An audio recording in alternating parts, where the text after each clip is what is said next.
Hello दोस्तों, कैसे हैं आप सब लोग। आज की क्लास में हम डिस्कस करने वाले हैं assessment of learning, for learning, as learning, meaning, purpose and consideration in planning each. इस चीज को हम डिस्कस करने वाले हैं आज। ठीक है, चलो भाई आ जाओ। देखो, असेसमेंट असेसमेंट क्या होती है। जैसे अभी आप जब आप कुछ पढ़ते हैं, जब आपने कुछ पढ़ लिया, कोई टॉपिक पढ़ लिया, उसका बेसिकली एक मॉक टेस्ट देते हैं, या फिर स्मॉल टेस्ट, या फिर टेक्स्ट बुक पे, ग्रेड अप पे, कहीं पे भी आप टेस्ट देती हो, जिसकी वजह से आपको ये पता लग जाता है कि जो आपने पढ़ा है क्या वो सही है कि नहीं है। मीन्स ये ये मैंने टॉपिक पढ़ लिया, क्या मेरे नंबर बन रहे हैं इस टॉपिक से, वो नहीं बन रहे। समझ रहे हो? असेसमेंट क्यों? अगर फॉर एग्जांपल एक चैप्टर है, फॉर एग्जांपल मैंने मान लिया मेंसुरेशन। अब मेंसुरेशन आपको पढ़ना कितना है, relevant to your top, relevant to your syllabus, जो आपके सिलेबस के लिए रेलिवेंट है। अब वहां जाके आप ग्रेजुएशन का मेंसुरेशन पढ़ रहे हो, तो क्या वो आपको नंबर दिलाएगी?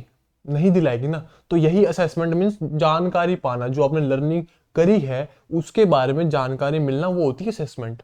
कि आपने जो लर्निंग करी है क्या वो सही है कि नहीं है, जो आपके गोल्स हैं वो पूरे कर पा रही है कि नहीं कर पा रही है, ये होती है असेसमेंट।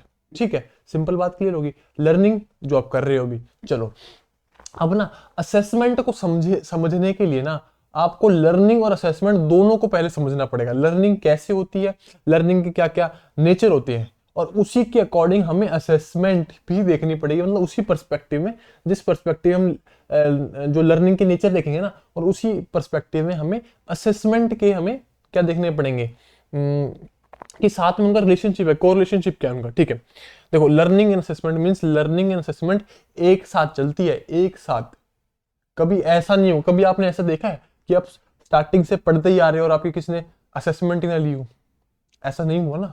लगातार हर स्टेज पे आपकी असेसमेंट ली जा रही है। अब केवीएस में अगर वो चाहें तो भाई सिर्फ लर्निंग को देख के आपको एडमिशन करा सकते हैं कि हाँ भाई चलो आपकी लर्निंग अच्छी है, चलो आप टीचर बन जाओ। बट अब उस लर्निंग का असेसमेंट लेना जरूरी है, तभी तो पता लगेगा जो आपने लर्निंग करी है। जो भी आप पढ़ रहे हो पेडागोजी 60 नंबर की, जो आप मैथ्स पढ़ रहे हो 20 नंबर की, क्या उतने कैपेबल हो आप, उतने नंबर लेके आप आ रहे हो? समझ रहे हो ना? तो ये चीज।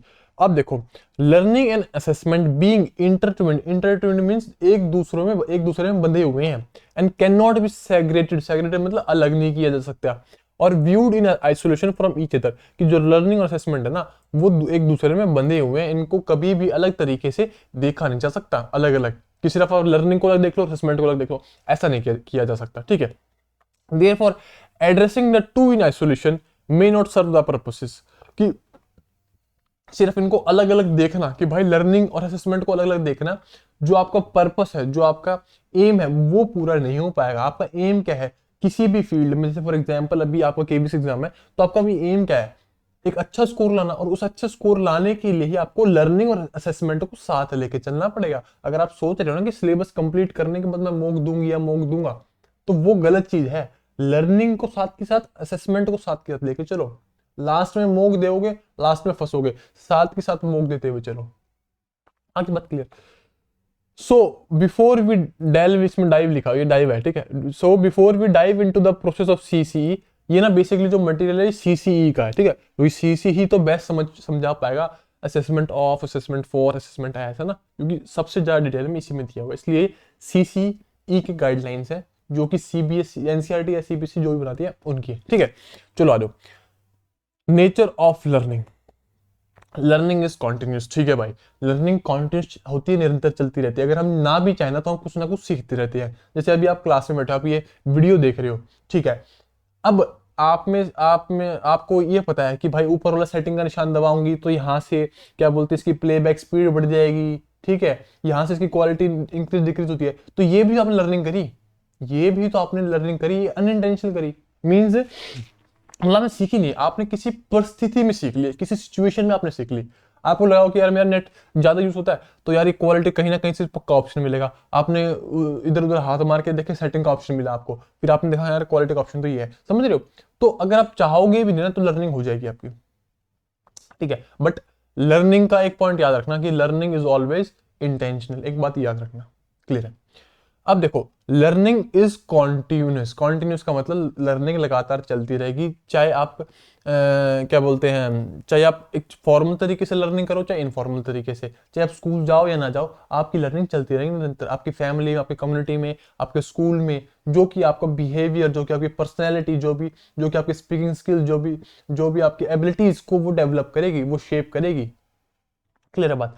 अब देखो, अब ये है, अब इसका लर्निंग एंड असेसमेंट पढ़ रहे हैं, मींस लर्निंग और असेसमेंट कॉम्बिनेशन पढ़ रहे हैं। अब लर्निंग अगर कॉन्टिन्यूस है तो अब ये बताओ, असेसमेंट कॉन्टिन्यूस होनी चाहिए कि नहीं होनी चाहिए? बिल्कुल होनी चाहिए, है ना, बिल्कुल होनी चाहिए। क्योंकि अगर सिर्फ लर्निंग करते रहे, जैसे हमने बात कर ली कि सिर्फ आप पढ़ते रहे और असेसमेंट आपने करी नहीं, तो क्या उस बात का मतलब रह जाएगा? बिल्कुल नहीं रहेगा, उस बात का कोई मतलब ही नहीं रहेगा। समझ रहे हो? तो ये बात, असेसमेंट से हमें पता लगता है, असेसमेंट से हमें बेसिकली पता क्या लगता है, आपकी लर्निंग गैप्स के बारे में पता लगता है। लर्निंग गैप्स के बारे में हम क्यों बोलते हैं कि मॉक टेस्ट दो, चाहे सिलेबस पूरा हो या ना हो? लर्निंग गैप्स के बारे में कैसे पता लगेगा कि भाई मैंने यार मैथ का सिलेबस तो पूरा कर लिया है, तो इस हिसाब से मेरे मैथ में 20 में से 20 आना चाहिए, बट अब मेरे 5 नंबर, मेरे 15 आ रहे हैं, ये 5 क्वेश्चन गलत क्यों हो रहे हैं मेरे? वो लर्निंग गैप है, वो लर्निंग गैप है ना। सेम एग्जांपल, भाई हिंदी तो मैंने कंप्लीट कर ली, 30 नंबर की जितने की भी हिंदी आएगी, ठीक है, मैंने हिंदी तो कंप्लीट कर ली, पर मेरे इसमें 5-10 नंबर कम आ रहे हैं, ऐसा क्यों? वो लर्निंग गैप है। मींस आपकी चाहे तो लैक ऑफ प्रैक्टिस है, या फिर लैक ऑफ कंसेप्ट फॉर्मेशन है, या फिर आपको कंसेप्ट नहीं आता, या फिर आपको क्या बोलते हैं, थोड़ी प्रैक्टिस की कमी है। आगे बात समझ में? तो assessment process needs to capture the learning in such situations, कि जो लगातार ये लर्निंग चल रही है, जो लर्निंग कॉन्टिन्यूस चल रही है ना, कंटिन्यूस तरीके से, तो इस चीज को, असेसमेंट को पकड़ना पड़ेगा। असेसमेंट नीड्स टू कैप्चर, ठीक है। Children's experience and response to diverse situation can thus be captured in a variety of ways and assessed. तो ये जो लर्निंग हम करते रहते हैं ना, इसके काफी सारे अलग तरीके होते हैं, अलग अलग बेस होती हैं, जिससे कि हम बच्चे की लर्निंग को असेस कर सकते हैं, ठीक है। होगी बात क्लियर? Learning is continuous. उसके बाद देखो, लर्निंग इज स्पाइरल। देखो, लर्निंग है ना, कभी लीनियर नहीं होती, कि मींस आपने यहाँ से आज इंग्लिश, हिंदी क्या बोलते हैं, सॉरी, मैथ पढ़नी स्टार्ट करी और आप सीधे सीधे बढ़ते गए, या फिर अगर मैं इसको ग्राफ बना के दिखाऊं कि लर्निंग कभी ऐसी नहीं होती, सीधी नहीं होती, ठीक है। लर्निंग स्पाइरल भी होती है। स्पाइरल जैसे डेवलपमेंट स्पाइरल वे में होती है ना, वैसे ही लर्निंग स्पाइरल वे में होती है। मींस आप ऊपर बढ़े, थोड़ा सा आपकी लर्निंग रुकेगी, फिर एकदम से बूस्ट मारेगी, फिर थोड़ी सी बैक आएगी, फिर थोड़ा सा रुकेगी, फिर बूस्ट मारेगी। मींस स्पाइरल होती है आपकी लर्निंग, ऐसी होती है। क्लियर होगी? तो लर्निंग ना स्पाइरल होती है। लर्निंग कभी भी is not a linear process, कभी भी एक लीनियर प्रोसेस नहीं है, ठीक है। क्यों?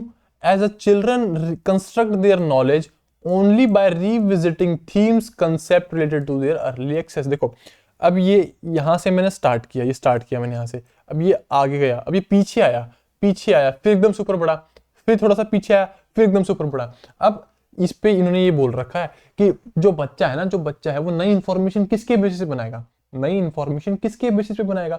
जो इंफॉर्मेशन उसके पास रेडीली अवेलेबल है, जो उसकी इंफॉर्मेशन पुरानी अवेलेबल है। यही बात है ना। अगर आप मैथ्स में मेंसुरेशन सीखते हो तो उसका बेस क्या रखते हो? उसका बेस रखते हो जो आपने पिछली बार मेंसुरेशन सीखा था, उसका बेस रखते हो कि हाँ यार पिछली बार ही थोड़ा थोड़ा कॉन्सेप्ट याद है, चलो एक बार वीडियो देख लेते हो, कंप्लीट हो जाएगा। समझ रहे हो ना बात? तो ये चीजें कि जो बच्चा है ना, वो अपनी जो नॉलेज है वो किस किस बेसिस पे बनाता है? अपनी पुरानी चीजों को, पुरानी नॉलेज को बेस पे बनाता है, ठीक है। अब देखो, this helps to build connection between previous and the new learning, ठीक है, बात कर ली। Similarly in everyday learning it is important for the teachers to understand and establish connection among facts already observed or experienced and that they plan to realize among children। Simple ये बात लिखी हुई है कि हम डे टू डे लाइफ में, चाहे बच्चे हों चाहे टीचर्स हों, हम डे टू डे लाइफ में हमेशा कनेक्शन बिठाने की सोचते हैं। कनेक्शन किसके बीच में? हमारे प्रीवियस एक्सपीरियंस के बीच में और हमारे न्यू एक्सपीरियंस के बीच में, ठीक है। For which the teacher needs to assess existing understanding accordingly provide future experience। अब देखो, लर्निंग की बात समझ ली कि लर्निंग स्पाइरल होती है, बच्चा कैसे फॉर्मेशन। अब क्योंकि हम लर्निंग एंड असेसमेंट पढ़ रहे हैं, means learning with relation to assessment पढ़ रहे हैं। अब असेसमेंट हमें पता लग गया कि बच्चा अपनी प्रीवियस नॉलेज पे अपनी नई नॉलेज बिल्ड करेगा, ठीक है। बट अब क्या देखो, the teachers need to assess the existing understanding and accordingly provide further experience through different acts of learning that are based on the needs and extent context of the children's. कि जो teacher है, teacher को उसकी existing knowledge के बारे में idea रखना चाहिए। वो कैसे लगेगा? असेसमेंट लेगी भाई, वो असेसमेंट लगेगी और उसी के बेसिस पे उसको आगे वाले आने वाले एक्सपीरियंसेस, आगे आने वाले टीचिंग लर्निंग मटेरियल, आगे आने वाली उसकी क्या बोलते हैं उसको किस तरीके से पढ़ाया जाए, उस बेसिस पे, उस असेसमेंट के बेसिस पे वो सारी चीज पॉसिबल कर सकती है टीचर। समझ गए? फॉर एग्जाम्पल अभी आपने मॉक टेस्ट दिया है, देखो मैं आपके मॉक टेस्ट से रिलेट करके इसलिए चल रहा हूँ क्योंकि वो भी आपके रीसेंट कनेक्शन में है, क्योंकि आप लगातार दे रहे हो। ठीक है, अभी आपने मॉक टेस्ट दिया, चलो अब आपने एक मॉक टेस्ट दिया, उसमें आपको पता लग गया कि हाँ मेरे इतने नंबर आ रहे हैं। ठीक है, अब उसमें क्या देखोगे? उसमें ये देखोगे कि भाई मेरे कंसेप्ट्स कौन से गलत हैं, जो अंडरस्टैंडिंग मेरी ठीक है बट मेरे कंसेप्ट्स कौन से गलत हैं। ठीक है, आपने देख लिया मेरे कंसेप्ट्स कौन से गलत हैं, मेरे सवाल कौन से गलत हैं, मुझे किस टॉपिक पे काम करना है। अब इसी बेसिस पे आप अपने आगे आने वाली स्टडी की स्ट्रेटेजी, अपने आगे आने वाले टॉपिक्स कैसे पढ़ने, उस चीज पे वो बिठाओगे। सिंपल सी बात है कि ये चीज में लिखी हुई है। ठीक है, this process may not be uniform for all childrens. इसमें भी लिखा हुआ है कि जैसे कि इंडिविजुअल डिफरेंसेस होते हैं, अलग अलग टाइप के बच्चे आते हैं, इंक्लूसिव क्लासरूम है, हर बच्चे अपने आप में अलग होता है, तो ये सिर्फ हर बच्चे के लिए सेम नहीं होगी असेसमेंट। असेसमेंट हर बच्चे के हिसाब से उसके अकॉर्डिंगली होगी, और जो हम एक्शन लेंगे ना, जो हम एक्शन लेंगे वो भी उस बच्चे के अकॉर्डिंग होगा। ये नहीं कि एक जर्नलाइज एक्शन ले लिया आपने पूरी क्लास में, नहीं, उस बच्चे के अकॉर्डिंग, पर्टिकुलर बच्चों के अकॉर्डिंग वो एक्शन हमें लेना है। बात क्लियर? ठीक है, so in order to help all children learn and progress from concrete to abstract and simple to complex, the assessment process needs to provide information on the gaps between existing knowledge and the new knowledge to be acquired in order to bridge them timely। कि ताकि हम सारे बच्चों की help कर पाए, जो assessment है उसे क्या प्रोवाइड करना चाहिए? गैप। कि भाई एग्जिस्टिंग नॉलेज में और जो नई नॉलेज हम प्रोवाइड करने वाले हैं उसके बीच में गैप पता होना चाहिए। सिंपल है, तभी हम उस गैप को फिल कर पाएंगे। बात हुई क्लियर? फॉर एग्जाम्पल आपको पता है कि मैथ्स में मेरे 20 में से 10 नंबर आ रहे हैं, क्लियर है, 20 में से 10 नंबर है, ये आपकी है एग्जिस्टिंग नॉलेज।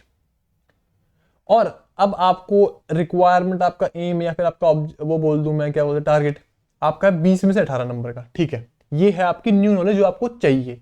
आपकी पुरानी नॉलेज, आपकी जो जिसे हम कहेंगे प्रीवियस एग्जिस्टिंग नॉलेज, वो है 10 नंबर की। अब आपको न्यू नॉलेज लेनी है ताकि आपकी 18 नंबर आ जाए। अब गैप कितने का है? गैप है 8 नंबर का। अब इस 8 नंबर को फिल करने के लिए आपको मेहनत करनी है।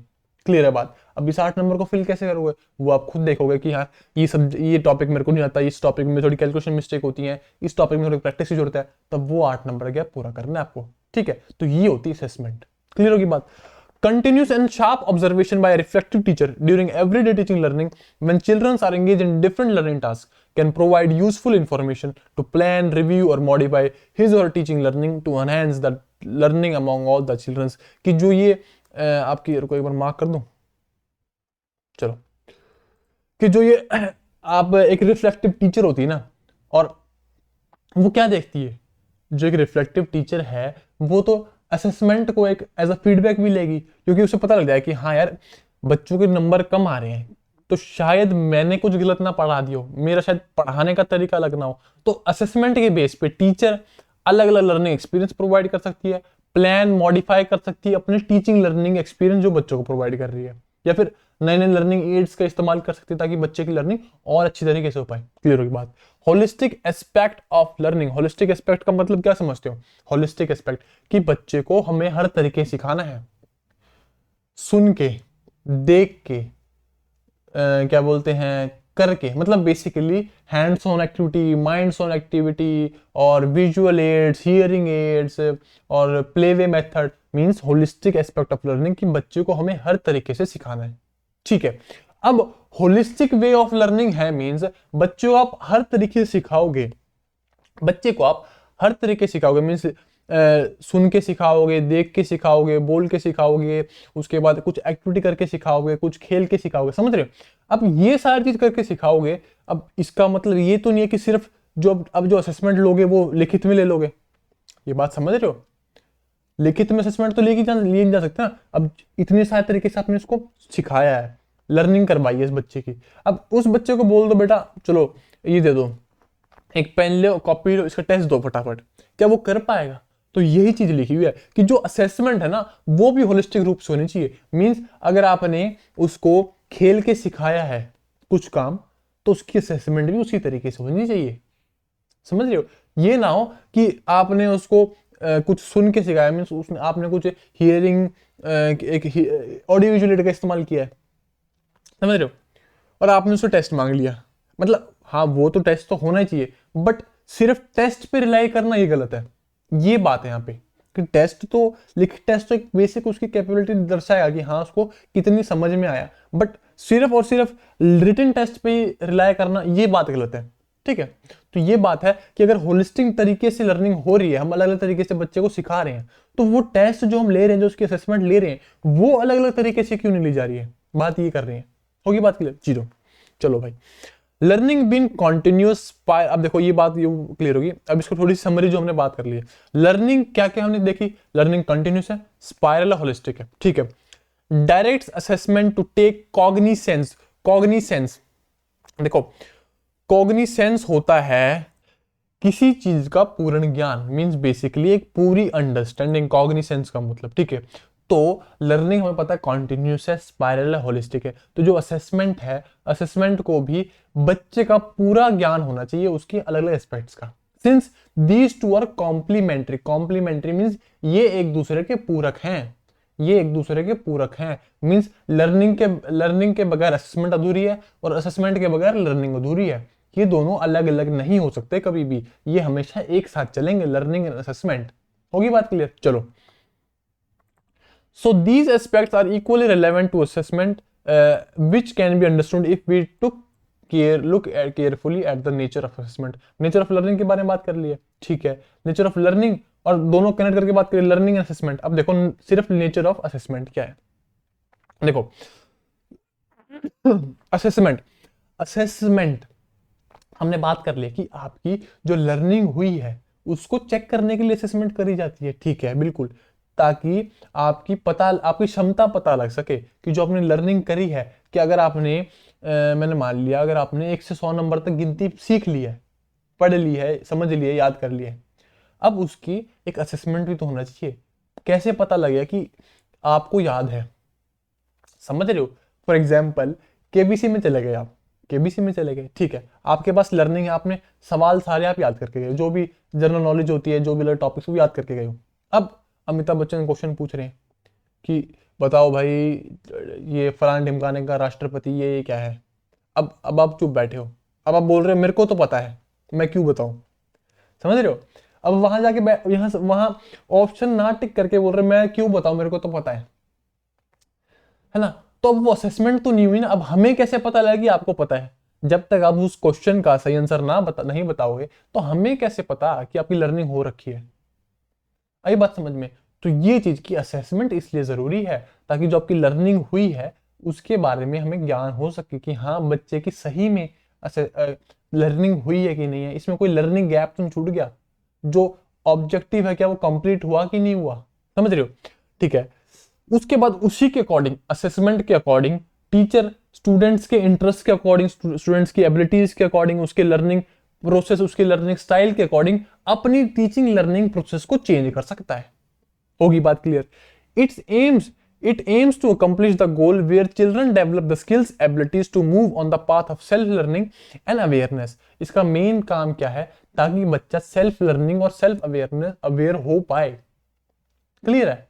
और आपको भी पता है अगर आप मॉक टेस्ट दे रहे हो ना, तो आपको खुद की सेल्फ अवेयरनेस होना बहुत जरूरी है। आपको पता होना चाहिए कि ये सब्जेक्ट्स हैं, तो इसमें मुझे सब्जेक्ट्स कौन कौन से नहीं आते। अंधा मॉक टेस्ट नहीं देना है कि मॉक टेस्ट दे दिया बंद कर दिया, नहीं। मॉक टेस्ट के बाद देखो कि भाई ये मेरे सब्जेक्ट्स है, मैथ्स है, ये मेरा हिंदी है, ये मेरा इंग्लिश है, इसमें मुझे प्रॉब्लम है। तभी तो पता कर पाओगे कि आपके में लर्निंग गैप क्या है, आपके में वीकनेस क्या, और उसी वीकनेस पे काम कर पाओगे। अगर आपकी मैथ स्ट्रांग है और उसी पे आप लगातार वर्क कर रहे हो, तो क्या उससे बेड़ा पार हो पाएगा? नहीं हो पाएगा, क्योंकि आपकी जो सब्जेक्ट्स बाकी बच गई, जो आपकी वीक है, उसमें तो आपने कुछ वर्क नहीं किया। समझ रहे हो? तो ये चीज है कि इसका मेन जो असेसमेंट का मोटिव होता है वो सेल्फ लर्निंग और सेल्फ अवेयरनेस के लिए होता है। ठीक है, अब देखो सीसीई ने 3 मेजर पर्पस बताए असेसमेंट के, 3 मेजर पर्पस।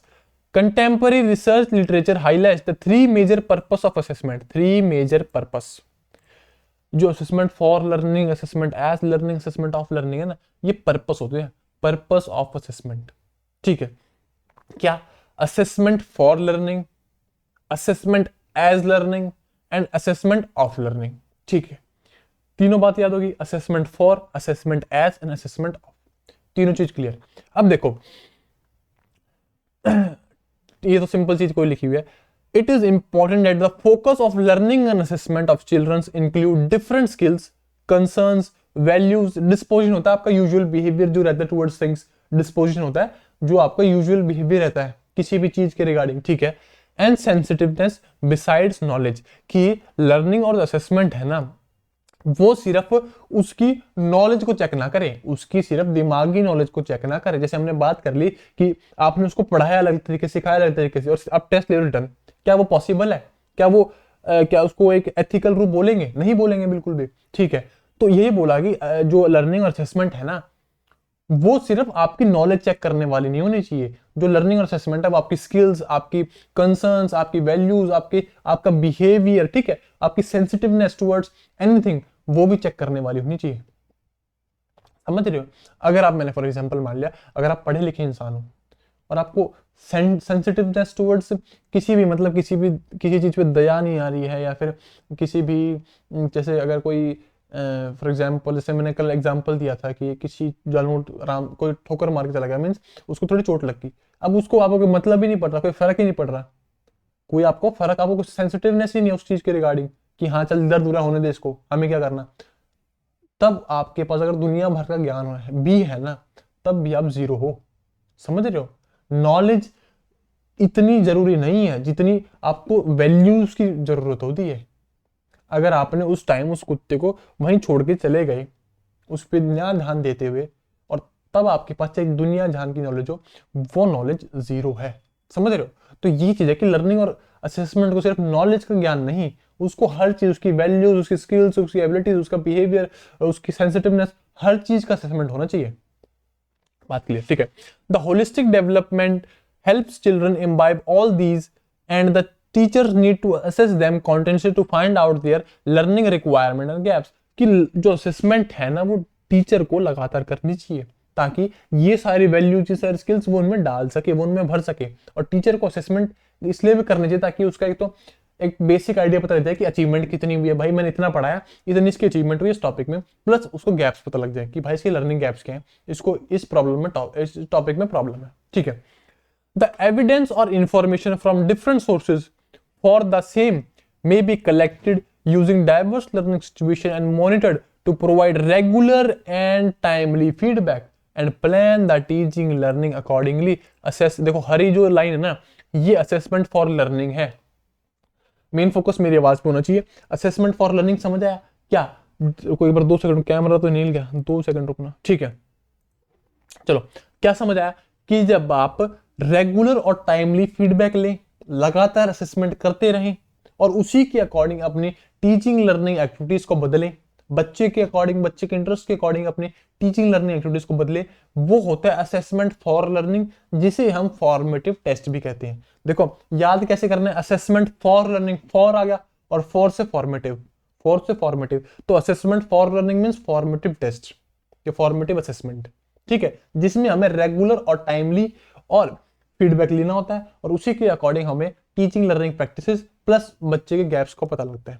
क्लियर होगी बात? अब आ जाओ असेसमेंट एज में आप सोचो खुद से, रिलेटेड टू योर सेल्फ। खुद की असेसमेंट होती है असेसमेंट एज लर्निंग, खुद की असेसमेंट होती है असेसमेंट एज लर्निंग। जैसे जब भी आप जो आजकल मॉक टेस्ट दे रहे हो और उसमें असेसमेंट कर रहे हो, उसको एनालाइज कर रहे हो, वो आपकी असेसमेंट एज लर्निंग है। उसमें आपको खुद के बारे में पता लग रहा है, उसमें आपको खुद के बारे में पता लग रहा है कि भाई मेरी स्ट्रेंथ क्या है, मेरी वीकनेस क्या है, मेरे स्ट्रॉन्ग टॉपिक्स क्या है ना, मैं टाइम कितना ले पा रहा हूं। ये सारी चीजें जब खुद के बारे में आपको लर्निंग हो रही ना, वो हो जाएगी असेसमेंट एज लर्निंग। ठीक है, अब इसमें वो आगे देखेंगे टीचर का क्या क्या रोल होता है, वो आगे देखेंगे।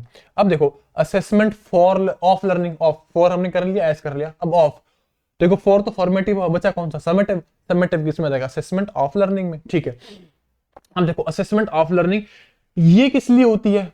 ये होती किस लिए? एक तो सेंस ऑफ अकम्पलिशमेंट प्रोवाइड करने के लिए, सेंस ऑफ अकम्पलिशमेंट कि हाँ यार हमने ये कोर्स ऑफ स्टडी, हमने केवीएस की 3 महीने तैयारी करी है और ये मॉक टेस्ट में इतने अच्छे नंबर बन रहे हैं, इतने अच्छे नंबर बन रहे हैं, तो एक अकम्पलिशमेंट की सेंस आएगी ना। और वो मदद क्या करेगी? वो मदद करेगी आपकी फ्यूचर डिसाइड करने में, बिल्कुल मदद करेगी। ठीक है, देखो to provide a sense of accomplishment to children, ये है जो पिंक लाइन पिंक में लिखा हुआ है, ठीक है।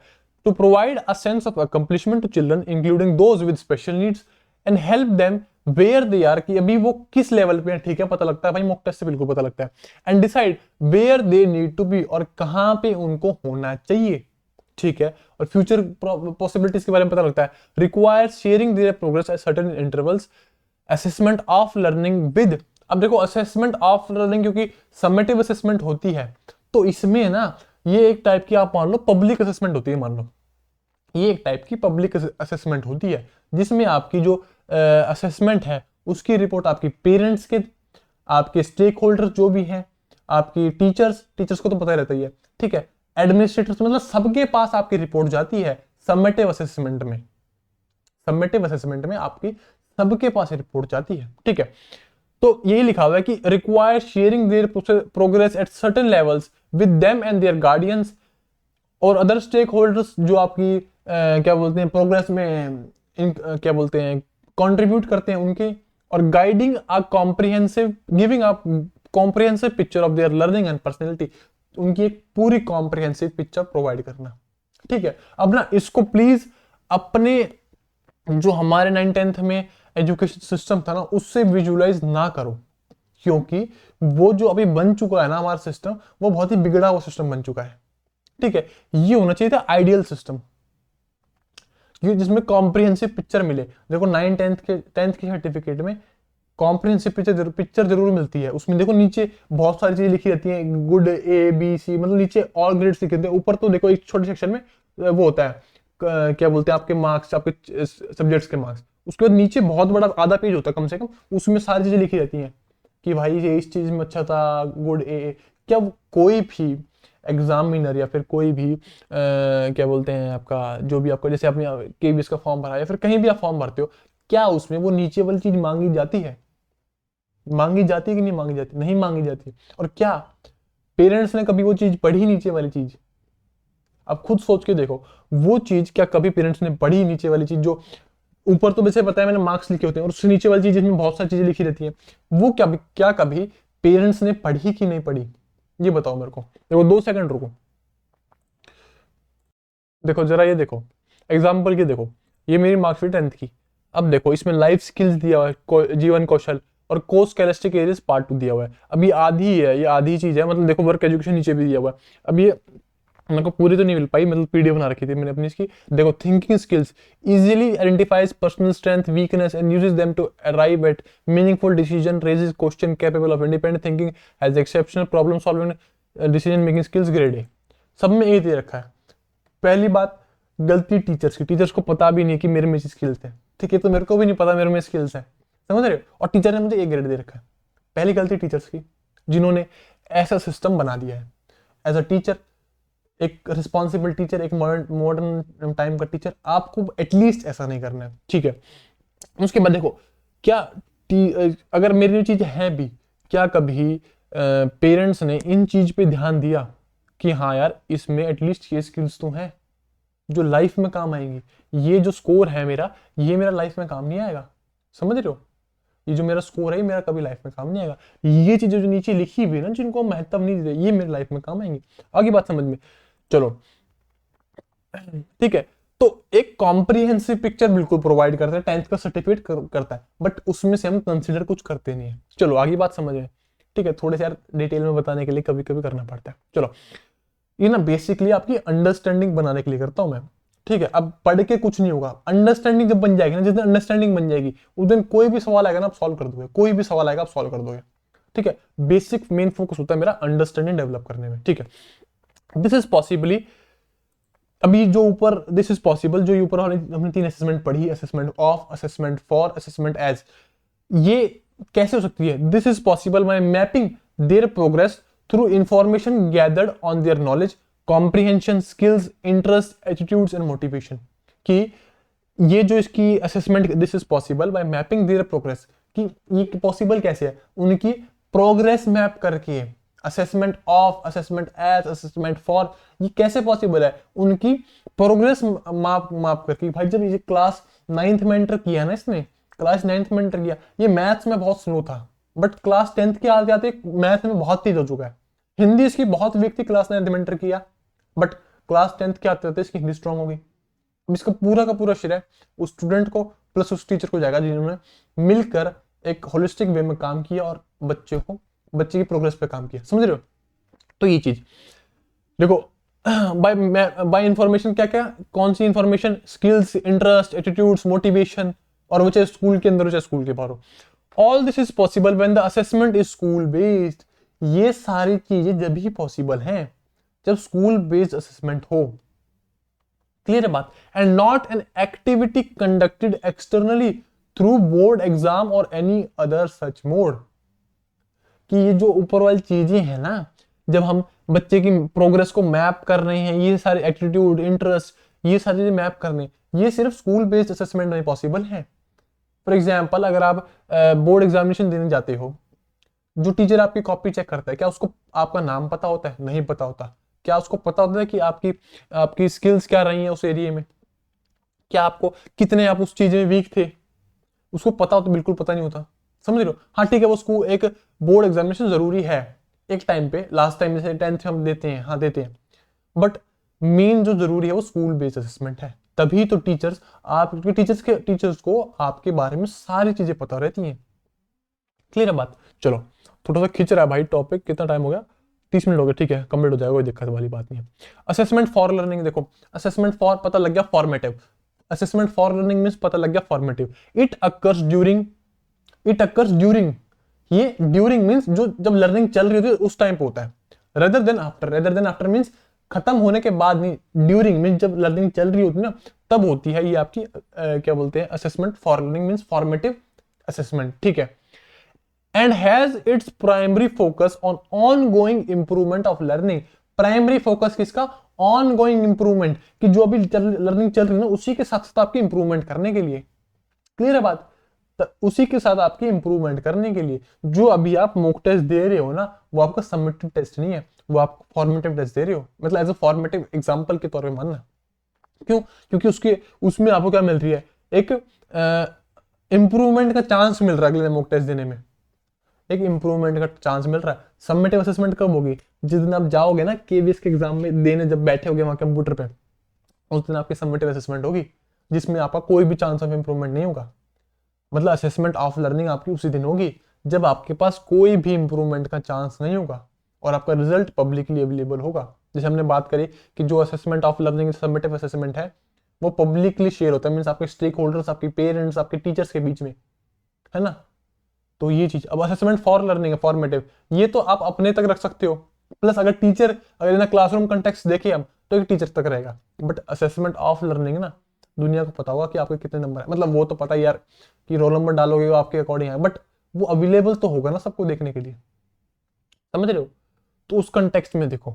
चलो ठीक है, असेसमेंट फॉर लर्निंग। अब देखो, assessment is school based and integral to teaching learning. जो ये असेसमेंट फॉर लर्निंग होती है, जो फॉर्मेटिव असेसमेंट होती है, इज स्कूल बेस्ड। पहली बात स्कूल बेस्ड होनी चाहिए, ठीक है। स्कूल बेस्ड अगर होगी तभी फायदा है, क्योंकि तभी जब आप कोई टेस्ट दोगे, कोई आपने फॉर्मेटिव टेस्ट दिया, तभी तो टीचर को आपके बारे में पता लग पाएगा कि हाँ यार इसकी ना सही में इस बच्चे को मैथमेटिक्स में काम करने की जरूरत है, तो मुझे थोड़ा सा इसका मैथमेटिक्स में थोड़ा जोर डालना पड़ेगा, इसको अलग तरीके से मुझे सिखाना पड़ेगा mathematics. And integral to integral means teaching learning के अंदर पिरोई हुई होती है, इसको अलग नहीं कर सकते। ठीक है, इंटीग्रल मींस उसी के अंदर होती है।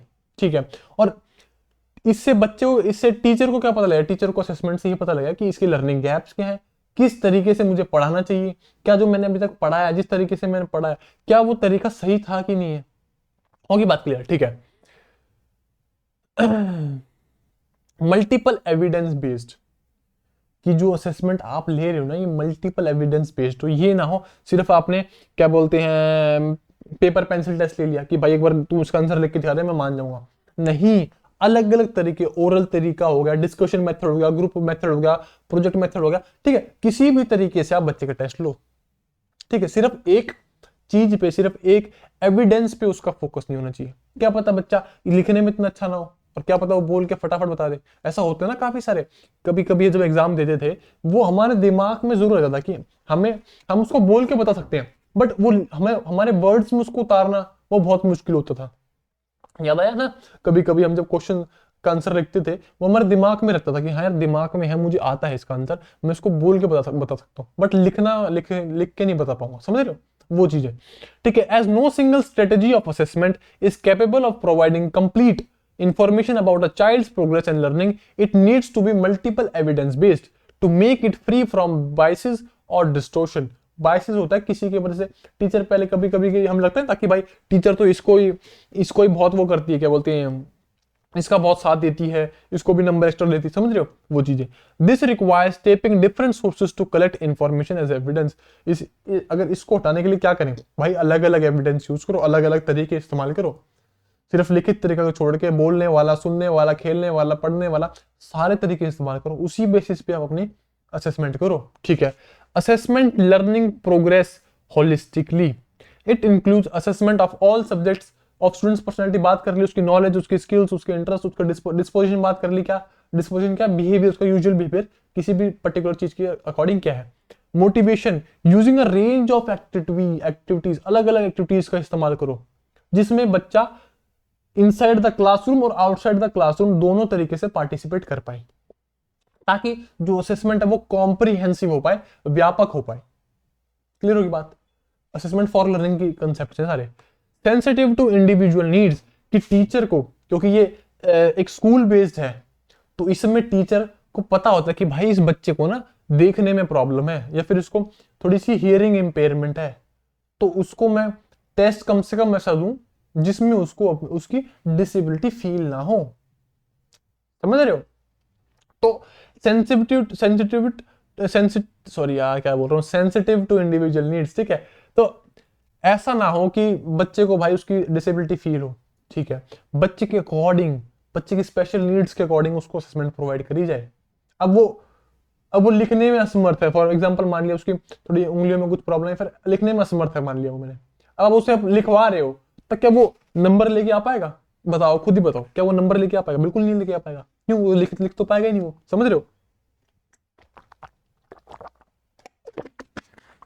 क्लियर होगी बात। चलो, और उसी के अकॉर्डिंग, बच्चे के अकॉर्डिंग ही टीचर अपना लर्निंग स्टाइल, लर्निंग पेस और जो टीचिंग लर्निंग एक्टिविटीज करवा रहा है, जो असेसमेंट दे रहा है, उसी के बेसिस पे टीचर बदल सकता है। किसके अकॉर्डिंग? टू बच्चे के अकॉर्डिंग, क्योंकि बच्चा एक सेंटर है हमारे लिए, बच्चे के अकॉर्डिंग हमें सारे काम करने हैं, ठीक है।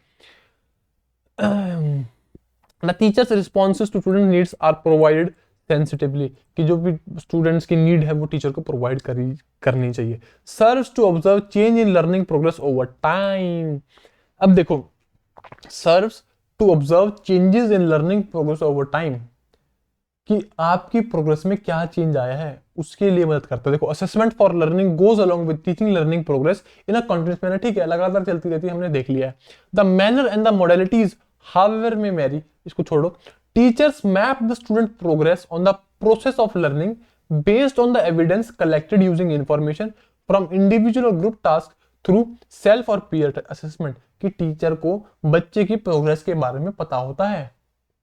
कैसे पता लगेगा? टीचर को पता लग जाएगा कि यार पिछली बार मैंने इसका असेसमेंट लिया था, 10 नंबर आए थे 20 में से मैथ में, आज लिया है 20 में से इसके 12 नंबर आए हैं, 2 महीने बाद लूंगी 20 में से इसके 15, समझ रहे हो। तो दिख रहा है भाई कि बच्चे ने प्रोग्रेस करी है, और प्रोग्रेस का इसमें हम क्या बोलते हैं, प्रोग्रेस करी है मींस ये हुआ क्यों है? एक तो टीचर की वजह से, टीचर ने उसके 10 नंबर देखे, टीचर ने उसके अकॉर्डिंग उसकी लर्निंग एक्टिविटीज को चेंज किया, अपने लर्निंग पेस को चेंज किया, प्लस स्टूडेंट ने क्या उसमें मेहनत करी। क्लियर है?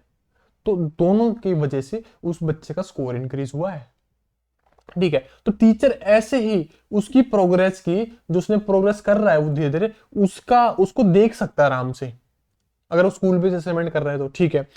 Teachers map the student progress on the process of learning based on evidence collected information. कौन सी भाई? पिछले हफ्ते टेस्ट लिया, इस हफ्ते ये, अगले हफ्ते ये, ठीक है। फ्रॉम इंडिविजुअल, चाहे इंडिविजुअल टास्क हो चाहे ग्रुप टास्क हो या फिर सेल्फ और पीयर असेसमेंट हो, ठीक है। Observation of changes taking place in childrens learning progress are made on a continuous basis that are record as per the needs to develop the profile of the children, कि लगातार teacher बनाते रहते हैं, है ना, लगातार एक बेसिकली पोर्टफोलियो टाइप बनाते रहते हैं टीचर्स, पोर्टफोलियो, कि भाई बच्चे ने इतनी इतनी प्रोग्रेस करी है। क्लियर हो बात। Help teacher review and modify the teaching learning, अब ये देख के टीचर सीख जाएगा कि एक बच्चा भाई इसके पिछले टेस्ट में, पिछले ग्रुप वर्क में इसका क्या बोलते हैं हिस्सेदारी बहुत कम थी, पिछले टेस्ट में इसके 20 में 10 नंबर आए थे, आज के टेस्ट में इसके 20 में 10 नंबर आए हैं और अगले 2 महीने बाद इंग्लिश में 20 में 10 आए हैं। तो इससे क्या पता लगेगा कि भाई बच्चे में इंप्रूवमेंट नहीं हो रही है। और इसका मतलब ये नहीं है बच्चे में गलती है, टीचर में गलती है, ठीक है। टीचर में क्या, चलो टीचर अपनी टीचिंग लर्निंग एक्टिविटीज को ढंग से नहीं कर रहा है, या तो उसका पेस ठीक नहीं है, या फिर बच्चे कोई प्रॉब्लम जो कि टीचर नहीं पहचान पा रहा है क्या प्रॉब्लम है। कभी भी स्टूडेंट पे हमें दोष नहीं डालना, ठीक है। हमेशा जो दिक्कत मिलेगी तो टीचिंग लर्निंग एक्टिविटीज में मिलेगी जो कि टीचर ढंग से नहीं करवा रहा। क्लियर होगी बात। तो इन्हीं असेसमेंट के बेसिस पे टीचर अपने अकॉर्डिंग, बच्चे के अकॉर्डिंग, उसके लर्निंग पेस के अकॉर्डिंग, उसके इंटरेस्ट के अकॉर्डिंग, उसके एबिलिटीज के अकॉर्डिंग, उसके लर्निंग स्टाइल के अकॉर्डिंग पढ़ा सकता है उसको। क्लियर होगी बात। Help to address learning gaps, अब उसको पता लग जाएगा कि बेटा इसमें तो लर्निंग गैप है। लर्निंग गैप कैसे, कि मैंने इसको ये चैप्टर कंप्लीट करवा दिया मेंसुरेशन का, बट इसको ना प्रॉब्लम कहाँ आ रही है, इसको सर्कल वाला जो फॉर्मूला है उसको अप्लाई करने में दिक्कत आ रही है। तो टीचर को पता लग जाएगा, असेसमेंट लेके, टेस्ट लेके पता लग गया। उसके बाद क्या करना है, टीचर को रेमेडियल टीचिंग करवानी है उसकी, ठीक है। मींस बेसिकली रेमेडियल मींस उसको उसी कंसेप्ट पर थोड़ा सा जोर डालना है, ठीक है। बेसिकली डायग्नोस्टिक टेस्टिंग होती है, फिर रेमेडियल टीचिंग होती है, बट इसको भी एज डायग्नोस्टिक टेस्टिंग आप यूज कर सकते हो, ठीक है। After observing the gaps and determining the possible causes, the teacher needs to build a logical connection. अब पता लग गया कि उसका गैप्स क्या है, ठीक है। अब उसको टीचर को लॉजिकल कनेक्शन फॉर्म करना है बिटवीन द एग्जिस्टिंग नॉलेज जो उसके पास है प्लस द न्यू नॉलेज। उसके बीच में उसको गैप है ना, उसको फिल करना है, उस गैप को उसको फिल करना है। जैसे हमने बात करी ना कि आपको 10 नंबर है और 18 पे पहुंचना है आपको, तो जो 8 नंबर का वो गैप है उसको फिल कैसे करोगे, लगातार प्रैक्टिस करके, तो वैसे टीचर करवानी है, ठीक है। This requires teacher to give children feedback. अब टीचर फीडबैक देगा चिल्ड्रन को, that is specific, timely and clearly stated to scaffold their learning so as to improve it further. Scaffold basically होता है जब आपसे एक मोर नॉलेजेबल अदर आपकी जब किसी भी काम में हेल्प करता है, वो होती है स्कैफोल्ड, ठीक है। फॉर एग्जाम्पल अब अभी ये क्लास ले रहे हो, ठीक है। अभी मैं आपसे मोर नॉलेजेबल अदर हूं क्योंकि मुझे कुछ ना कुछ थोड़ा सा एक्स्ट्रा पता है, ठीक है। ज्यादा तो अब वो नहीं है, हवाबाजी वाली बात मत समझना, ठीक है। एग्जाम्पल के तौर पे है, ठीक है। तो अब मैं as a more knowledgeable other हूं और आपकी स्केल फोल्डिंग करवा रहा हूं, कि मींस आपकी जो लर्निंग है ना उसको थोड़ा सा बुक्स करवाने का ट्राई करवा रहा हूं। सिंपल बात ये है। क्लियर होगी बात। चलो, असेसमेंट फॉर लर्निंग क्लियर, जी तक पॉइंट थे, मतलब जी कितना हो गया, 7 पॉइंट थे, ठीक है। असेसमेंट एज लर्निंग, एज में क्या, खुद की सेल्फ असेसमेंट, पीयर असेसमेंट, खुद के बारे में नॉलेज होना, वो सारी की सारी आ जाएगी असेसमेंट एज लर्निंग, ठीक है।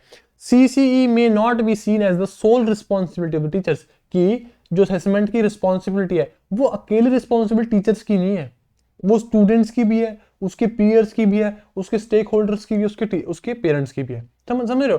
तो जो असेसमेंट की रिस्पॉन्सिबिलिटी वो सबकी ही है। It reduces their burden as it places the onus means responsibility, onus जो लिखा हुआ है ना, ओनस का मतलब होता है रिस्पॉन्सिबिलिटी, ठीक है, of learning on different stakeholders, अलग स्टेक होल्डर्स पे वो ड्यूटी डिवाइड कर देता है, ठीक है। दस making it a collective responsibility of all, कि जो असेसमेंट की रिस्पॉन्सिबिलिटी सिर्फ टीचर्स की नहीं है, एक कलेक्टिव रिस्पॉन्सिबिलिटी सबकी, ठीक है। Specially parents, childrens, teacher, in addition to principal, head teacher and others, कि भाई कलेक्टिव रिस्पॉन्सिबिलिटी टीचर्स की और बाकी स्टेक होल्डर्स की बच्चे के लिए। अब हमें एक मिलकर काम करना है ताकि बच्चे की असेसमेंट को हम इंप्रूव कर सके, उसकी लर्निंग को हम इंप्रूव कर सके, ठीक है। अब देखो, कोलैबोरेटिव एंड पार्टिसिपेटरी अप्रोच, इसमें क्या है कि बच्चा घुल मिल के काम कर सकता है, ठीक है, बच्चा घुल मिल के काम कर सकता है। और इस चीज में यही लिखा हुआ है कि सारे स्टेक होल्डर्स को, बच्चे के सारे स्टेक होल्डर्स को मिलजुल कर काम करना चाहिए। देखो, the approach involves students as a partner in planning, transaction, assessment of teaching learning process and thus includes giving and receiving feedback both by both students and teacher। कि हमें स्टूडेंट्स को भी प्लानिंग में पार्टनर बनवाना चाहिए। क्यों? क्योंकि जो चीज आप प्रोवाइड कर रहे हो वो तो उनको मिलेगी ना, भोगी तो वो होंगे ना उस चीज के। मतलब अगर आपने उनको बेंचेस प्रोवाइड करने हैं तो कैसे आप सोच सकते हो कि सिर्फ आप टीचर्स और सारे टीचर्स मिलकर प्लानिंग कर लेंगे, ऐसे बेंचेस प्रोवाइड करें? अगर सोचो उसमें स्टूडेंट्स इंक्लूड कर दें। बेटा आपको अभी फिलहाल के डेस्केस में क्या दिक्कत लग रही है और आप कैसे डेस्केस चाहते हो, है ना? तो एक प्लानिंग में हिस्सा होना, ठीक है, होगी बात क्लियर। इससे क्या होगा कि एक तो टीचर और प्यूपिल मींस स्टूडेंट, टीचर और स्टूडेंट का जो रिलेशनशिप है वो बहुत ही अच्छा बनेगा, एक पॉजिटिव नेचर बनेगा, जिसकी वजह से स्टूडेंट्स भी अच्छे तरीके से घुल मिल के एटमोस्फेयर में रह पाएंगे और टीचर्स के सामने कोई भी क्वेश्चन करने से नहीं डरेंगे। मतलब उनमें जो फियर है वो खत्म हो जाएगा। और देखो बेटा आप कैसे भी स्टूडेंट हो, ठीक है, बट ना एक बेसिक रिस्पेक्ट, ठीक है, आप कोई भी क्वेश्चन पूछ रहे हो, ठीक है, बट ना वो ऐसा नहीं होना चाहिए कि भाई टीचर को डिसरिस्पेक्टेड फील हो, समझ रहे हो ये चीज। तो आपको भी एटलीस्ट ये करना है कि स्टूडेंट्स को एक बेसिक रिस्पेक्ट सिखाएं कि बेटा इन चीजों में आपको ऐसे बिहेव करना है। हाँ, वो उसकी मर्जी है, वो करे ना करे, आपको बस बताना है कि ऐसे करोगे तो अच्छी चीज होगी, वो उसकी मर्जी, करे ना करे, ठीक है।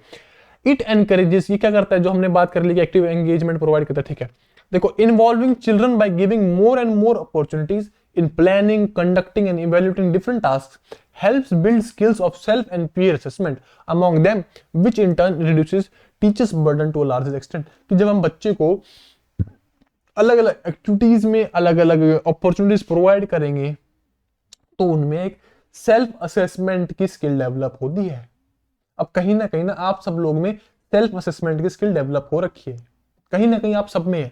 जब आप मॉक टेस्ट देते हो उसको देखते हो, आप सब में कहीं ना कहीं सेल्फ असेसमेंट की स्किल डेवलप हो रखी है, ठीक है।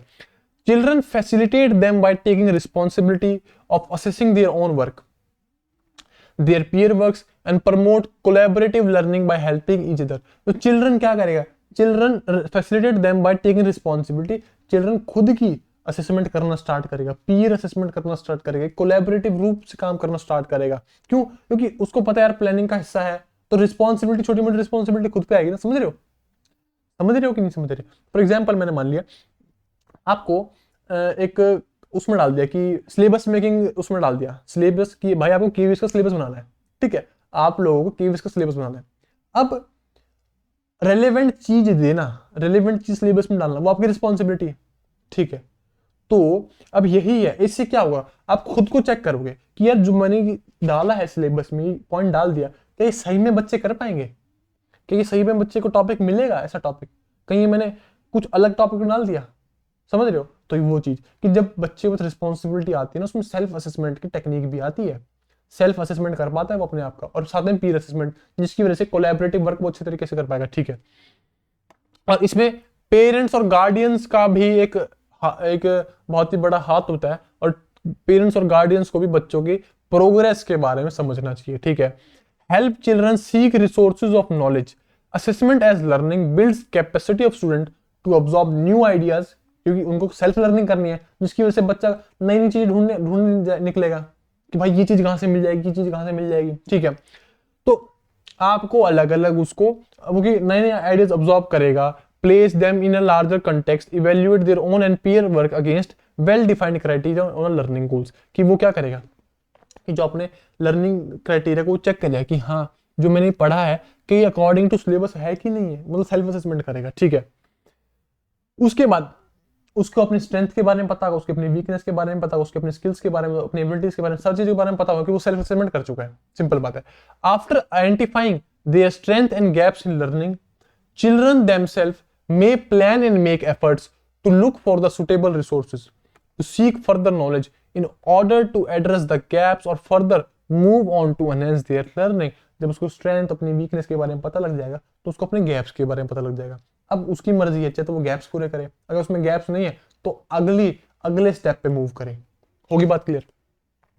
Opportunities for self assessment and peer assessment and reflection provided regularly during the process of assessment for learning, कि जो ये असेसमेंट एज लर्निंग है ना, ये सारी अपॉर्चुनिटीज हमें इनको असेसमेंट फॉर लर्निंग के बीच बीच में प्रोवाइड करनी है। आई बात क्लियर? कि जो असेसमेंट, जो सेल्फ असेसमेंट की चीज है, वो हमें इनको असेसमेंट फॉर लर्निंग मतलब फॉर्मेटिव असेसमेंट के बीच बीच में प्रोवाइड करनी है। ठीक है, आगे बात समझ में? ठीक है, अलाउज चिल्ड्रन, वो क्या करेगा? अलाउज चिल्ड्रन टू रिफ्लेक्ट, खुद के बारे में सोचना, build connection between past learning and the new learning, अपने दोनों लर्निंग के बिटवीन एक कनेक्शन फॉर्म करना, क्रिटिक देयर ओन वर्क, खुद के बारे में खुद की निंदा करना। Critic means basically views present करना, निंदा नहीं, बेसिकली व्यूज प्रेजेंट करना। ठीक है, कि हाँ यार राइटिंग तो मेरी अच्छी थी, बट मैंने इस एग्जाम में राइटिंग गलत क्यों लिखी, क्या मेरे में डर था क्या किसी चीज का? ठीक है, क्रिटिक कैसे करना होगा यार? वैसे तो देखो 180 मिनट बहुत है केवीएस के एग्जाम के लिए, बट क्या पता वहां मैं घबरा जाऊं, क्योंकि वो एक मेरा मेन एग्जाम है ना? तो क्या पता मैं वहां पे घबरा के थोड़ा टाइम ज्यादा ले लूं, तो उसी के अकॉर्डिंग में टाइम मैनेजमेंट करनी है। वैसे टाइम तो बहुत है, ठीक है, मतलब एक सेल्फ रिफ्लेक्शन के लिए, एक क्रिटिक, खुद के बारे में, खुद के कामों के बारे में कुछ एक राय पेश करना, सीक रिसोर्सेज, नए रिसोर्स ढूंढना for new knowledge and thus take self corrective measures to learn and progress, खुद को ठीक करने के मेजर्स लेना। क्लियर होगी बात? Building skills of learning to learn among childrens, की ना जो ये असेसमेंट एज लर्निंग है ना, ये लर्निंग टू लर्न है, कि सीखना कैसे सीखना है वो चीज है, सीखना कैसे सीखना है वो चीज है। देखो, out of 3 purposes of assessment, assessment as learning helps, क्या हेल्प करता है? इम्बाइब स्किल्स को खुद में डालने के लिए, इम्बाइब ग्रहण करने के लिए, ऑफ लर्निंग टू लर्न, सीखना कैसे सीखना है, सिंपल बात ही लिखी हुई है, learning to learn and life long learning, कि एक हमें निरंतर एक पूरी जीवन भर का लर्नर बना देती है क्या? Assessment as learning. ठीक है, और एक मोस्ट क्रूशियल कंपोनेंट है according to CCE, assessment as learning. ठीक है, helping students understand their own learning to develop appropriate strategies for learning to learn, सीखना कैसे सीखना है वो सिखाता है। ठीक है, एंड थोड़ा कंफ्यूजिंग है, सीखना कैसे सिखाता है। ठीक है, learning to learn and seek resources to enhance themselves, ताकि वो खुद की कैपेबिलिटीज, खुद की एबिलिटीज, खुद की स्किल्स को एनहेंस कर पाए, उनको गैप के बारे में पता लग जाए, क्या क्या गैप है हमारे बीच में। ठीक है, thus it is obvious that assessment for learning and assessment as learning inform and help primarily teachers, students and some extent to other stakeholders to further support and improve each children। देखो, वैसे जो assessment for learning और assessment as learning है ना, वो maximum of the times सिर्फ teachers और students के बीच में होती है, बट कभी कभी वो थोड़ी सी एक्सटेंड होकर स्टेक होल्डर्स तक चली जाती है। बट अब जो आती है असेसमेंट ऑफ लर्निंग, वो टोटली पब्लिक बेस्ड होती है, वो सबको पता होता है उसके बारे में, वो पब्लिकली अवेलेबल होती है। Assessment of learning summative test. Clear होगी बात? देखो, criteria based comprehensive assessment, summative test, ये क्राइटेरिया बेस्ड होता है। क्राइटेरिया क्या? कि भाई मैथ्स के लिए 9th क्लास में ये ऑब्जेक्टिव्स हैं कि बच्चे को ये चीजें करनी आनी चाहिए, ये चीजें अप्लाई करनी आनी चाहिए। लास्ट में समेटिव टेस्ट लिया, देखा कि भाई क्या ये एम्स, क्या ये ऑब्जेक्टिव्स कंप्लीट हुए कि नहीं हुए, ये देखना। ठीक है, this is to the benchmark students learning against criteria, वो criteria which is based on, जो क्राइटेरिया होता है वो किस पे बेस्ड होता है? सब्जेक्ट स्पेसिफिक लर्निंग आउटकम्स, जो देखो लर्निंग आउटकम्स होते हैं ऑब्जेक्टिव्स। ठीक है, तो सब्जेक्ट स्पेसिफिक लर्निंग आउटकम्स की उस सब्जेक्ट के ऑब्जेक्टिव्स क्या थे? Identified as per the curricular areas and aims and objectives envisages for each curricular area in NCF के अकॉर्डिंग उस सब्जेक्ट के क्या क्या एम्स है, क्या क्या ऑब्जेक्टिव्स है, क्या वो पूरे हो पाए कि नहीं हो पाए, ये चीज। To provide comprehensive information regarding the extent of student learning vis-a-vis learning outcomes on all aspects of curriculum including।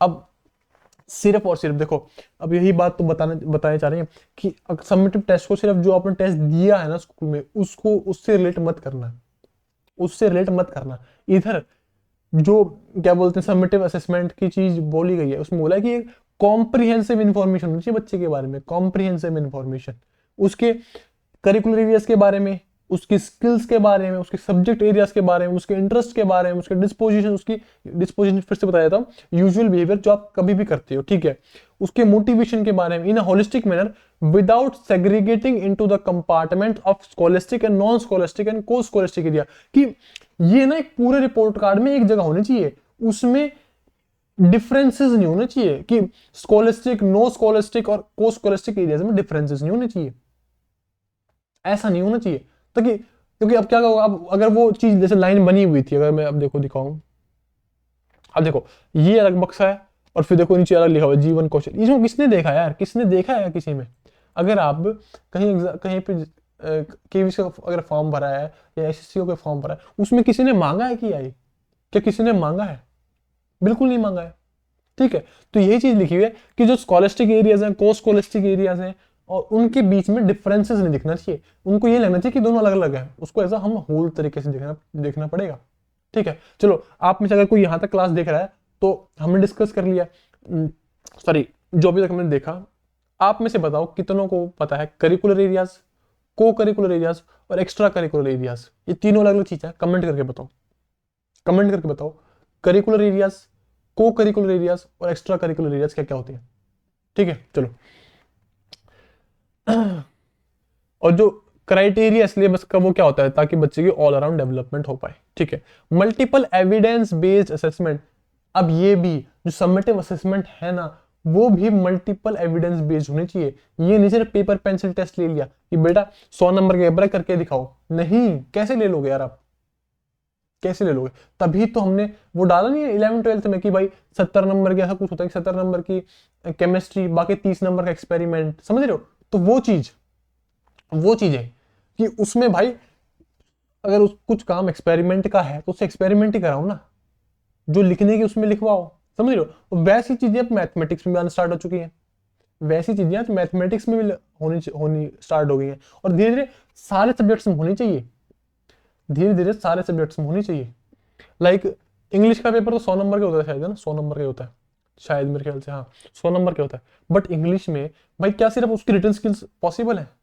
नहीं पॉसिबल है भाई। ऐसे कर लो 70 नंबर तुम टेस्ट दो, बाकी 30 नंबर की तुम्हारी स्पीकिंग स्किल्स टेस्ट होंगी, ओरल स्किल्स टेस्ट होंगी, आपकी किस हिसाब से आप कम्युनिकेट कर रहे हैं वो टेस्ट होगा, वो देखो कितना अच्छा होलिस्टिक टेस्ट होगा कि नहीं होगा, वो कितना अच्छा टेस्ट होगा, समझ रहे हो? और आप सोच रहे हो कि हाँ यार बर्डन आ जाएगा उस टाइम पे, नहीं, देखो हमारे टाइम पे या फिर जो हमारा एजुकेशन सिस्टम है ना, वो बर्डन डालने के लिए है, उसने हमें हमेशा डर पैदा किया जो कि नहीं होना चाहिए। अब देखो, अब खुद सोच के देखो कितनी इंटरेस्टिंग बात है कि यार जो लिखने वाली चीज है उसका लिखने का टेस्ट अलग हुआ, जो बोलने वाली चीज है, जो स्पीकिंग स्किल्स है उसका टेस्ट अलग हुआ, कितनी अच्छी चीज है। काफी सारे बच्चे होते हैं जो सिर्फ बोलने में अच्छे होते हैं, शायद लिखने में उनकी अच्छी नहीं हो, तो जब भी तो बैलेंस चीज हो पाएगी वो, ठीक है। तो यही बोला हुआ है कि एक ऑथेंटिक एविडेंस प्रोवाइड लेने के लिए सिर्फ पेपर पेंसिल टेस्ट पे निर्भर ना हो कि oral test, performance test, experiments, project, ये सारी चीजें कराओ, ताकि बच्चे के बारे में आपको एक ऑल अराउंड डेवलपमेंट, एक होलिस्टिक डेवलपमेंट का क्या एक आइडिया मिल पाए, क्या वो सही में अच्छी चीजें कर पा रहा है कि नहीं कर पा रहा। क्लियर है बात? उसके बाद रिपोर्टिंग विदाउट लेबलिंग और कंपेयरिंग चिल्ड्रन, कि बच्चे को कभी भी उसको लेबल ना करो, उसको ये मत बोलो बेटा तू नालायक है, तू नहीं कर सकता, ठीक है। अगर आप उसको नालायक बोल रहे हो, वो आप पता है किस बेसिस बोल रहे हो, वो आप अपने सब्जेक्ट के बेसिस पे बोल रहे हो। अगर कोई बच्चा मैथमेटिक्स में अच्छा नहीं है तो कभी कभी टीचर बोल दे बेटा तू नालायक है, ठीक है, क्या पता वो मैथ में अच्छा ना हो, क्या पता स्पोर्ट्स में अपने पूरी क्लास में सबसे आगे हो, समझ रहे हो? क्या पता वो डिस्कस थ्रो पता ना क्या, वो एक प्लेट सी होती है, वो फेंकनी होती है भारी सी प्लेट, क्या पता उसमें बहुत तेज हो, जेवलिन थ्रो में बहुत तेज हो, उसका कोई मुकाबला नहीं कर पाया पूरे स्कूल में, अब क्या उस चीज में आपको नालायक बोलोगे? नहीं बोलोगे ना। तो हर बच्चे के पास अलग अलग इंटरेस्ट, अलग अलग एबिलिटीज होती हैं, तो हर बच्चा अपने अकॉर्डिंगली हर चीज में, अलग अलग चीज में इंटेलिजेंट हो सकता है। हमने कल क्लास में देखा ना कि इंटेलिजेंट सिर्फ एक किसी पर्टिकुलर एरिया में नहीं, किसी भी एरिया में हो सकता है इंटेलिजेंट चीज, ठीक है। Evaluation often is thought as labeling or comparing performance of children against one another through marks, grades or any other means by pointing out their weakness, which only humiliates, सिर्फ उनको क्या करता है, उनकी बेइज्जती करता है, them and lower their self esteem, उनका आत्मविश्वास कम करता है। To provide the required support without humiliation, comparing the performance of a child with his or previous performance, कि भाई बच्चे की ना परफॉर्मेंस कभी दूसरों से कंपेयर मत करो। जैसे कि मैं बोलता हूँ, मैं तो यही बोलते रहता हूँ जब बच्चों को काफी सारे मैसेज आते हैं कि सर बाकी बच्चों के इतने मार्क्स आ रहे हैं, तो मैं ही बोलता हूँ कभी भी अपने आप को दूसरों से कंपेयर मत करो। दूसरों से कंपेयर करोगे ना कहीं हमेशा पीछे रहोगे। अब अंबानी भी कहीं ना कहीं, अंबानी कितना अमीर है बताओ, खुद बताओ। अब अंबानी भी कहीं ना कहीं एलोन मस्क के पीछे है कि नहीं है पीछे, समझ रहे हो। अब आप बोलोगे एलोन मस्क किस चीज में, अब एलोन मस्क बेशक अमीरी में आगे है, बट वो कहीं ना कहीं और किसी फील्ड में किसी से पीछे मिलेगा, समझ रहे हो। तो कितना भी कैसा भी आदमी हो, वो दूसरे बंदे से पक्का किसी ना किसी फील्ड में पीछे मिलेगा, पक्का। और ऐसा हो ही नहीं सकता कि एक परफेक्ट इंसान हो जो हर फील्ड में तेज हो, समझ रहे हो। तो हर चीज के लिए आपको हम्बल रहना है कि जो भगवान ने दिया बहुत अच्छी चीज दी है भाई हमें, और दूसरों की रिस्पेक्ट करनी। कभी भी आपको अपने स्किल्स के, अपने नॉलेज के लिए एटीट्यूड नहीं आना चाहिए किसी भी चीज के लिए। अगर जिस दिन वो एटीट्यूड आ गया ना आपके लिए, आपके पास एटीट्यूड वो नहीं, एक पॉजिटिव एटीट्यूड होता है, एक होता है अकड़ वाला। वो अकड़ वाली चीज जिस दिन आ गई ना, तो आपकी सारी नॉलेज जीरो है उस दिन, ये बात याद रखना, ठीक है। तो आप वो अपने किसी भी स्किल, अपने किसी भी नॉलेज के लिए अकड़ नहीं होनी चाहिए। आपको हम्बल रहना, हमेशा ग्राउंडेड रहना है, समझ रहे हो ये चीजें। तो बच्चों को ये सिखाना है कि भाई आपको दूसरों से कंपेयर नहीं करना, आपको अपनी प्रीवियस एक्सपीरियंस, प्रीवियस परफॉर्मेंस से कंपेयर करना। आपके 8th में देखो हिंदी में 100 में से 80 नंबर, 50 नंबर आए थे, अब देखो 9th में 100 में से आपके 80 नंबर आए हैं। इंप्रूवमेंट तो हुई है ना, इंप्रूवमेंट तो हुई है। और एक दिक्कत ये भी है कि ग्रेड्स का, कि A B C, अब बच्चे का C ग्रेड आया, अब पेरेंट्स क्या समझेंगे कि तो भाई नालायक है। अब C का मतलब ये नहीं समझेंगे कि उसको इंप्रूवमेंट की जरूरत है, फिर सोचेंगे भाई तू तो नालायक है, तू कुछ नहीं कर पाएगा, ऐसे से बोलेंगे, ठीक मतलब पेरेंट्स बेसिकली, समझ रहे हो। तो ये चीज है कि ग्रेड्स को जो हमने मान लिया कि भाई ए का मतलब एक बहुत अच्छा, वो बेसिकली एक दिखाने का क्राइटेरिया है। जैसे लिखा होता है ना कि ए का मतलब वेरी गुड और बी का मतलब ऐसे कुछ लिखा रहता है रिपोर्ट करके पीछे, वो चीजें। तो बच्चे को हमेशा, अगर आप भी हो ना किसी अब मॉक टेस्ट में, बाकियों से कंपेयर मत करो अपनी परफॉर्मेंस, अपनी प्रीवियस एक्सपीरियंस, अपनी प्रीवियस जो आपकी के प्रीवियस जो आपका टेस्ट था उससे कंपेयर करो कि भाई पिछली बार मेरे मैथ्स में 20 में से 15 नंबर आए थे, अब की बार में 20 में से 20 नंबर आए हैं। इंप्रूवमेंट हुई है, बिल्कुल इंप्रूवमेंट हुई है, समझ रहे हो।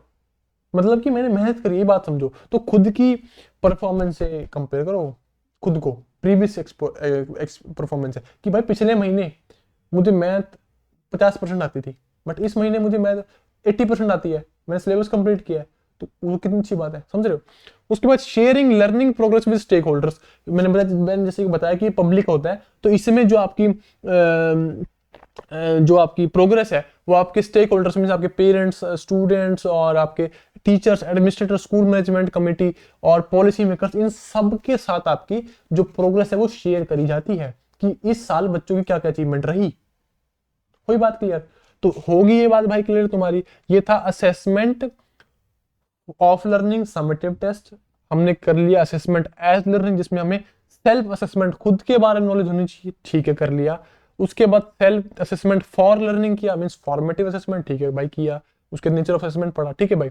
तो होप सो ये टॉपिक बिल्कुल ही क्लियर हो गया होगा, एकदम मस्त तरीके से पढ़ा है। इसके रिलेटेड कोई भी क्वेश्चन कर लेना, छूटेगा नहीं, ठीक है। चलिए दोस्तों, आपसे मिलते अगली क्लास में, तब तक के लिए जय हिंद, वंदे मातरम, राम राम।